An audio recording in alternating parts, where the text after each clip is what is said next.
latar belakang sejarah Kesultanan Mataram, menggetarkan, mendebarkan, menggelorakan semangat, cinta, dan perjuangan umat manusia yang ingin menyibak misteri kehidupan ini. Cerita ini ditulis dan diolah oleh Bu Nergis Muriono, pengarah cerita dan naskah Agung Bahrodi, ilustrasi musik Haris Sabar, teknik dan montase Jamie Mumu, dengan sutradara Ferry Fadli.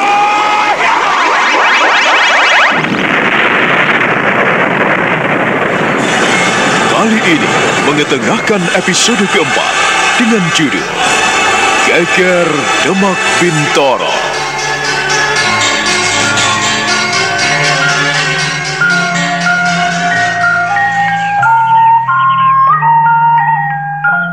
Ki Warih sungguh tidak percaya mendengarkan apa yang diungkapkan oleh ayahnya.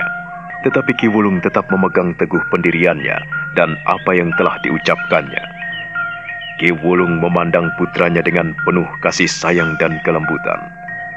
Ada sinar kesejatian yang memancar di kedua mata orang tua itu. Di balik kedua matanya yang bersembunyi di cekungan keningnya, Ki Wulung tersenyum lembut, lalu menepuk-nepuk bahu putra tunggalnya.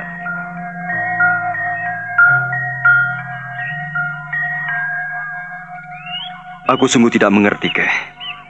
Apa sebetulnya yang diinginkan cucumu? Kakek mengatakan tentang Jatining Ngaluhur dan apa yang dikatakan Waluyaning Jati. Tentu saja tidak berbeda dengan apa yang disebut orang Jatining Agesang. Yang dinamakan kehidupan yang sesungguhnya adalah mereka yang hidup menerima dan menghayati akan kemuliaan yang sejati dalam hidupnya. Iya, kau boleh menyalahkan bapak dan ibumu. Terserah, Warih. Tetapi itulah yang dikejar-kejar Sukmo. Aku juga tidak mengerti, Warih. Apabila bocah kecil itu sudah mencari Jatining Ngaurip. Sukmo, aneh sekali anak itu. Maafkan aku jika aku menyalahkanmu, Keh. Maafkan aku. Ya, kau boleh menyalahkan aku, Warih. Boleh. Kuakui, aku pun tidak bisa mendidik dan mengajari anakmu. Kalau bocah itu sudah mengerti dan mencari sarana untuk mendapatkan Jatining Ngaurip, siapa yang mampu menahannya? Tidak seorang pun, Warih. Cukup lama aku belajar kepadamu, Keh. Cukup lama aku mempelajari hidup dan kehidupan sebagai seniman. Namun kali ini aku kena batunya. Aku kalah dengan anakku. Setiap orang memang menginginkan Jatining Ngaurip, Nyer anakku. Karena dengan mendapatkan Jatining Ngaurip, dia tidak akan kena mati. Dia tidak akan kena pati pada dirinya. Sehelai bulunya pun tidak ubahnya dijadikan sarana pangkal tolak untuk menyembah dan memuji. Itulah yang dicari Sukmo apabila orang mendapatkan sembah puji. Nah, jika demikian keadaan manusia itu, baginya tidak berbusana pun tidak akan susah. Tidak makan pun tetap senang. Jikalau dihina, ia pun tetap sukacita. Sekalipun diancam dan bahaya mendatangi dirinya, ataupun mati akan merenggut nyawanya, dia akan tetap tersenyum menghadapinya. Pada dirinya tidak ada sama sekali rasa was-was, apalagi takut. Kesentosaan jiwa lahir dan batin akan menyertainya. Kelak, apabila anakmu mendapatkan hal itu, walaupun mendapatkan rahmat dari Yang Maha Kuasa, dia pun tidak akan merasa bersukacita yang berlebih-lebihan.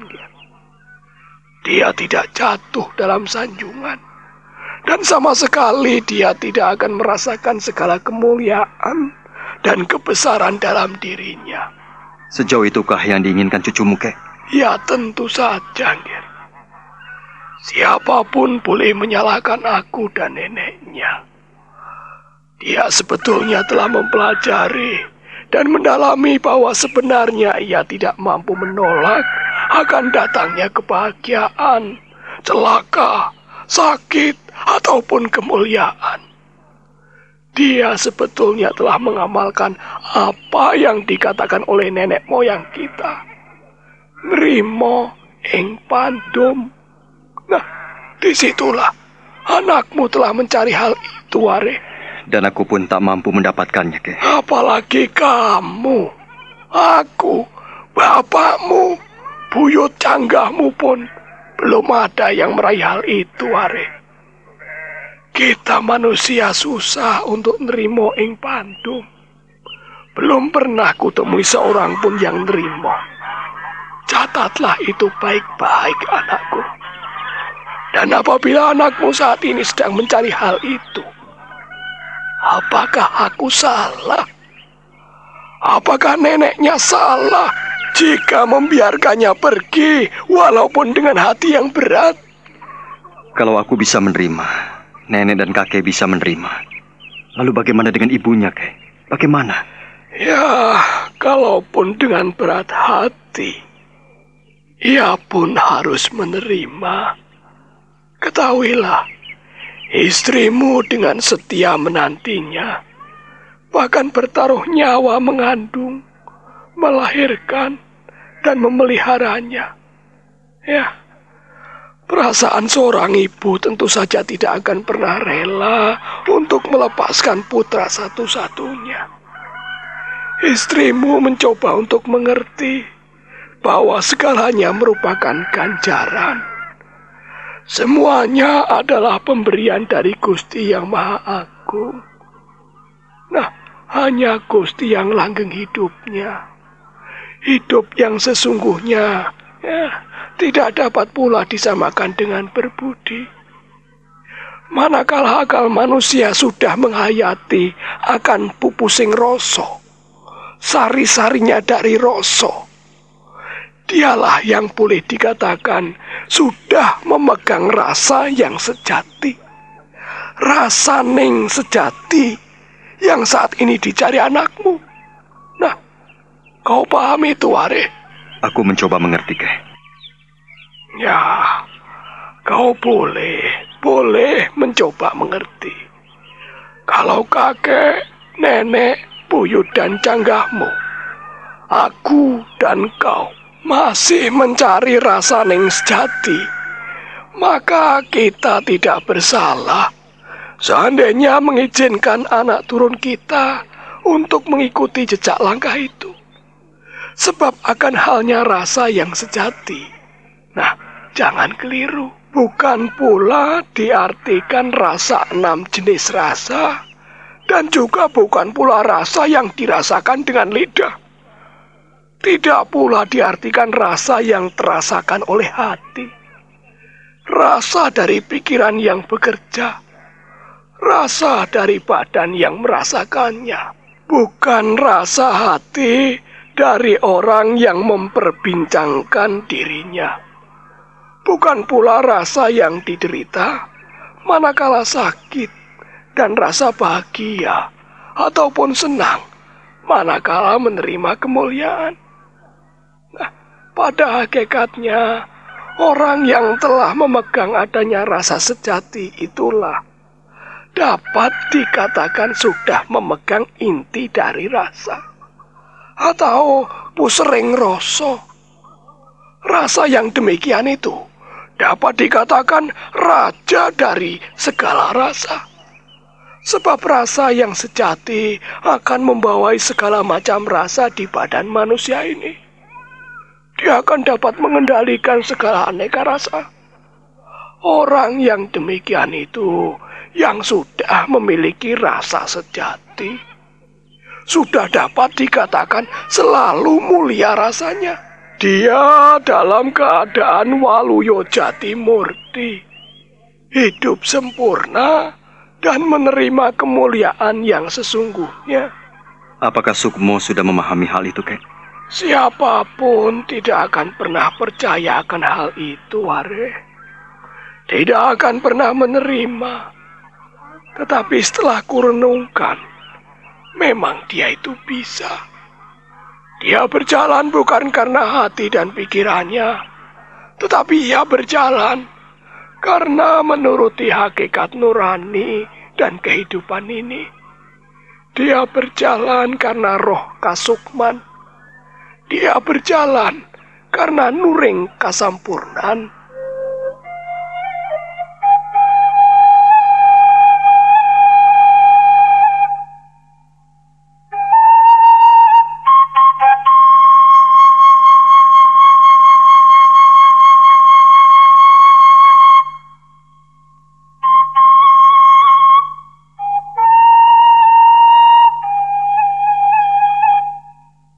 Ki Warih menghela napas dalam-dalam, lalu mencoba merasakan getaran-getaran detak nadinya. Sampai di ujung-ujung syarafnya, ia membayangkan masa kecilnya. Ia membayangkan masa remajanya.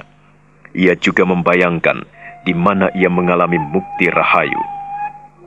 Dikala duduk di pelaminan bersama istrinya, ia mengangkat dagunya memandang cakrawala senja, memandang matahari yang berhias mega-mega hitam yang mulai beranjak ke ufuk barat. Angin berdesir menyapa hatinya yang sunyi, menyapa sukmanya yang dilanda kegelisahan.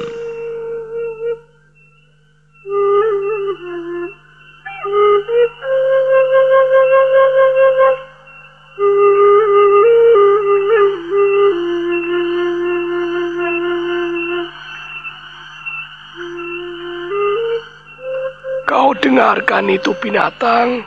Kau tahu itu cengeret, Warih? Iya, Kek. Nah, cengeret itu hanya sebesar kelingkingmu. Ia hanya sekukumu. Tetapi ia bisa memamerkan suaranya yang nyaring di saat-saat senja. Kau tahu arti semua itu? Kau tahu arti di balik semua itu, Warih? Yang kudapatkan dan yang kurenungkan hanyalah kebesaran dan kemuliaan yang maha kuasa, Kek. Tak ada yang mampu menciptakan makhluk seperti itu. Binatang yang tak jauh beda dengan lalat itu mampu menunjukkan kebesaran yang maha kuasa. Dia itu hidup sejenak, hidup hanya sebentar, tetapi ia mampu mengeja zaman, Ger. Kalau binatang-binatang kecil seringkeh cengeret itu bisa menikmati kehakikian hidupnya, apalagi anakmu. Anakmu adalah seorang manusia, Warih. Jangan kau pandang kecilnya, tetapi dia adalah manusia yang utuh, mempunyai jatining rasa, mempunyai dua tubuh, tubuh jasmani dan tubuh rohani. Iya, Kek. Sekarang aku baru sadar bahwa hal itu memang harus terjadi. Tetapi yang sulit kuterima, mengapa secepat itu? Sekecil itu dia sudah mencari hal-hal di luar kemampuannya. Sebab kau pun harus ingat, Ger. Adanya sesuatu di muka bumi ini bukankah karena nafas yang maha kuasa, Ger anakku? Sukmo. Iya. Haji Sukmo. Aku, kamu, dan semua yang hidup di dunia ini bisa dikatakan sebagai manusia apabila punya nyawa, punya sukmo. Nah, biarlah segala sesuatunya berjalan sesuai dengan yang dikehendakinya. Ayolah, ayo, Ger. Jangan terpekur di sini. Kita boleh tersenyum karena kita punya wiji pinile. Kakang Warih. Nini? Nini. Kau pulang, Kakang? Nini, aku kangen sekali padamu. Haruskah aku mengatakan hal itu? Oh, Kakang. Aku rindu padamu, Nini. Kakang, aku takut sekali, Kakang. Aku takut, Kakang. Apa yang kau takutkan? Bukankah kita telah bersama? Aku datang menjengukmu dengan segenap kerinduanku. Kakang, Sukmo tidak menemuimu, Kakang. Nini, tidak. Iya.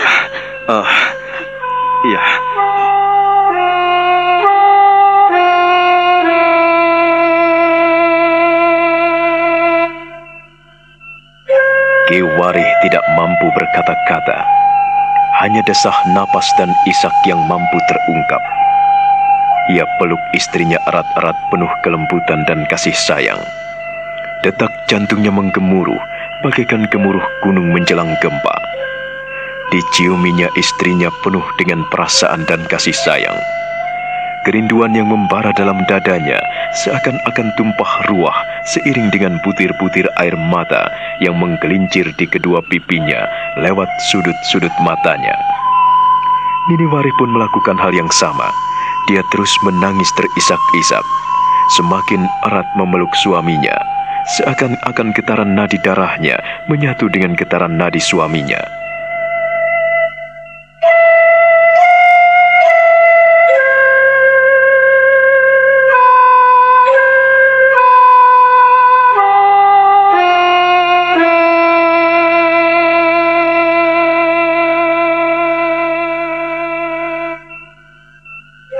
Ki Wulung yang menyaksikan adegan itu turut bersedih.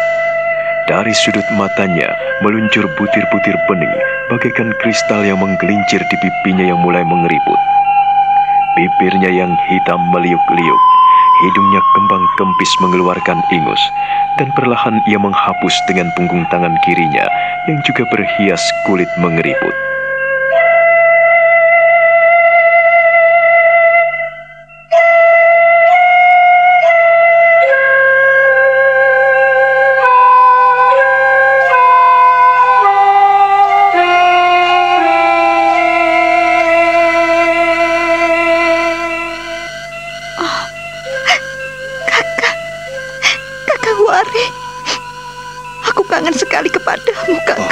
Nini, istriku, aku juga rindu kepadamu.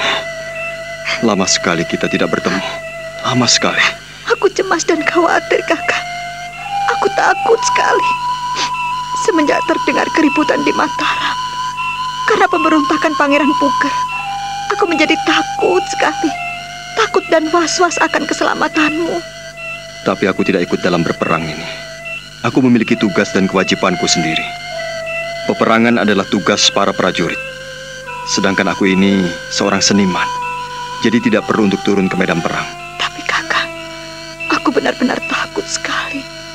Aku khawatir, Kakak. Dalam hatiku selalu cemas kalau terjadi sesuatu kepadamu. Sekalipun kau seorang seniman, tetapi keadaan pun akan mempengaruhimu. Kalau terjadi sesuatu di istana, apakah kau tidak terlibat di dalamnya? Apalagi di Krapyak, tempatnya sunyi dan sepi. Kalau para pemberontak sampai di sana dan memerangi tempat itu, merambah ke tempat itu, apa yang terjadi padamu, Kakak? Gusti yang Maha Agung akan senantiasa melindungi anak-anaknya, akan melindungi umat yang tidak bersalah. Tapi peperangan tidak akan pernah memikirkan mana yang benar dan mana yang salah. Peperangan adalah hidup dan mati, pertarungan nyawa, Kakang. Yang penting sekarang suamimu telah ada di dekatmu dengan keadaan sehat walafiat. Ayo Kakang, kita masuk ke rumah. Jangan di sini. Tentu kau lelah sekali. Ya, aku memang lelah. Tapi kelelahan itu tak ada artinya setelah aku bertemu denganmu. Oh, Kakang. Ayolah, Nger, kalian masuk. Kita bicara di dalam. Hari mulai gelap dan matahari sebentar lagi akan tenggelam di ufuk barat.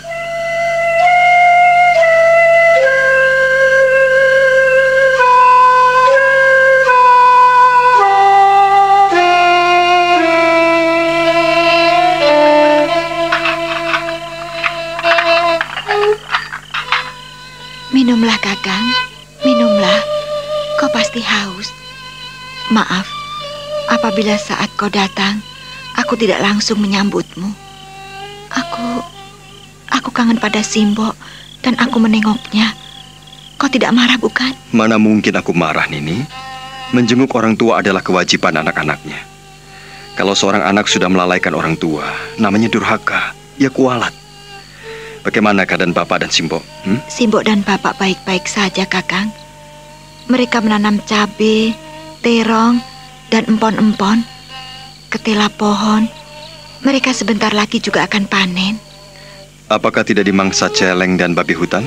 Para tetangga membantu untuk menjaga siang dan malam. Mereka bergantian jaga, dan setiap dekat tegalan dibuat belumbang untuk jebakan celeng, Kakang. Syukurlah kalau begitu. Artinya kita tidak perlu khawatir akan keadaan Bapak dan Simbo di sana. Mereka sebetulnya juga kangen pada anak kita, pada cucu mereka. Tetapi anak kita hingga sekarang belum juga kembali. Kakek Wulung telah bercerita banyak tentang Sukmo. Kakek sudah bercerita kepadamu? Ya, Sukmo tak lebih adalah seorang mempelai yang mencari pasangannya.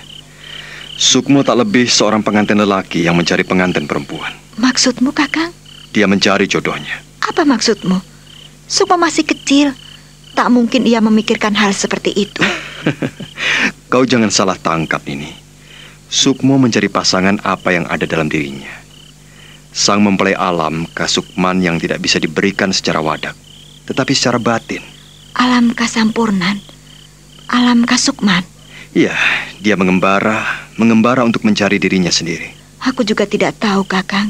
Aku tidak mengerti. Sejak kau antarkan aku kemari, aku belum bertemu dengannya.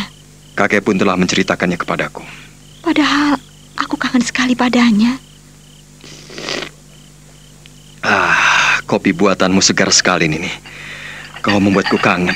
Iya, membuat diriku kangen pada buah tanganmu. Besok pagi aku ingin menikmati sayur bening bikinanmu. Iya, aku akan